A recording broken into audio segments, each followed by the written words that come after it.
Halo, Assalamualaikum. Kami dari kelompok 5 yang beranggotakan Agung Gumelar Darmawansyah, Ipur Purmayanti, Ismi Irpianti, dan Aninda Ayu Ramadina. Di sini kami akan membahas tentang penyediaan dan produksi barang publik, swasta versus publik.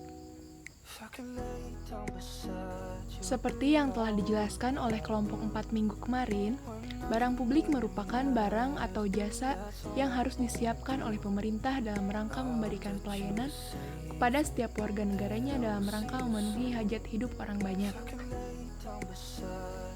Di sini ada pengelompokan barang publik dibagi ke dalam KIB atau Kartu Inventaris Barang. KIB ini terdiri dari KIB A, yaitu dipergunakan untuk mencatat setiap tanah yang dimiliki. KIB B dipergunakan untuk mencatat seluruh jenis mesin dan peralatan. KIB C dipergunakan untuk mencatat seluruh gedung dan bangunan. KIB D dipergunakan untuk mencatat setiap jalan irigasi dan jaringan. KIB E dipergunakan untuk mencatat aset tetap lainnya. Dan yang terakhir, KIB F dipergunakan untuk mencatat konstruksi dalam pengerjaan. Penyediaan barang publik. Masalah pola penyediaan barang publik ini menjadi persaingan antara pemerintah dan swasta. Pemerintah bertujuan untuk menjalankan fungsinya, mengantarkan pelayanan publik yang baik. Sementara, swasta berlomba untuk mencari keuntungan. Karena hanya dengan keuntungan, swasta bisa hidup dan bertahan. Pola penyediaan barang publik dapat memakai analisis Pareto Circle atau disebut Pareto Chart, dikenal juga dengan aturan 80/20, di mana banyak kejadian hampir 80% efeknya ditimbulkan oleh 20% penyebabnya. Artinya, 80% merupakan akumulasi faktor dominan yang menjadi prioritas utama untuk diselesaikan. Sedangkan sisanya 20% akan diselesaikan kemudian. Analisis Pareto sering digunakan sebagai tool untuk mencari penyebab atau faktor dominan dari suatu masalah, terutama pada proses produksi suatu barang. Konsep ini merupakan social system and social equilibrium yang akan menyisir makna efisiensi dan keadilan, sistem yang bergerak secara berkesinambungan. Oke, yang selanjutnya ada permasalahan dalam penyediaan barang publik. Nah, di sini ada kartel monopoli oleh BUMN dan free rider oleh oknum BUMS. Simak lebih jelasnya ya teman-teman. Secara klasik, kartel dapat dilakukan melalui 3 hal, yaitu harga, produksi, dan wilayah pemasaran.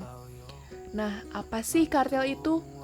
Kartel ini merupakan pelaku usaha dilarang membuat perjanjian dengan pelaku usaha pesaing yang bermaksud untuk mempengaruhi harga dengan mengatur produksi dan atau pemasaran barang atau jasa yang dapat mengakibatkan terjadinya praktek monopoli dan atau persaingan usaha tidak sehat.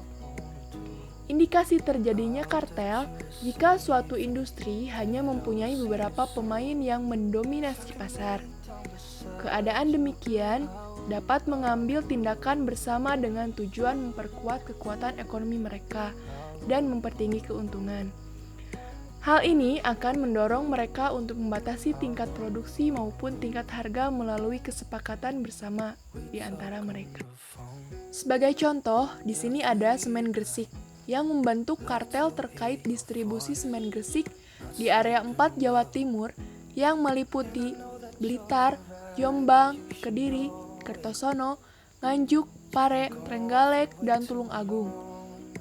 Kasus yang diselidiki atas dasar inisiatif KPPU itu berawal dari terjadinya penetapan harga, kartel, perjanjian tertutup, dan pembatasan peredaran semen oleh pelaku usaha. Berdasarkan hasil penyelidikan dan pemeriksaan, KPPU menemukan Semen Gresik membagi Jawa Timur menjadi 8 area pemasaran. Selanjutnya, free rider. Telah disinggung oleh kelompok 4 minggu kemarin, yaitu situasi di mana beberapa individu dalam suatu populasi baik mengkonsumsi lebih dari adil dari sumber daya umum atau membayar kurang dari adil dari biaya sumber daya umum. Adapun contoh kasus mengenai free rider, misalnya dalam pembangunan waduk.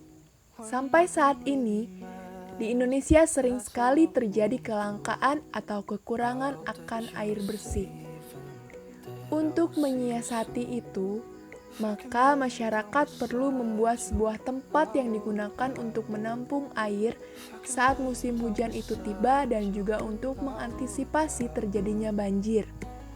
Misalnya di daerah Lamongan, khususnya Kecamatan Kembang Bahu, di mana di sana masyarakatnya selalu membutuhkan air bersih, baik itu untuk kebutuhan minum atau untuk kehidupan sehari-hari, seperti untuk mencuci baju, untuk mengairi sawah dikarenakan sebagian besar masyarakatnya adalah petani. Selanjutnya, alur produksi barang publik merupakan suatu tahapan dari perencanaan sampai kepada pelaporan atau bahkan pelelangan dan penghapusan dari barang publik. Berikut adalah tahapan dari produksi barang publik. Yang pertama, ada kebijakan pemerintah.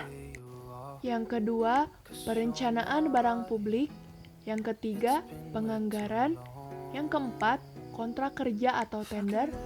Yang kelima, pelaksanaan atau penyediaan barang publik. Yang keenam, pemeliharaan dan pemanfaatan barang publik. Yang ketujuh, pelaporan dan evaluasi. Dan yang terakhir, pelelangan barang publik. Untuk lebih jelasnya, bisa teman-teman baca di makalah yang telah kami bagikan di WhatsApp Group. Terima kasih.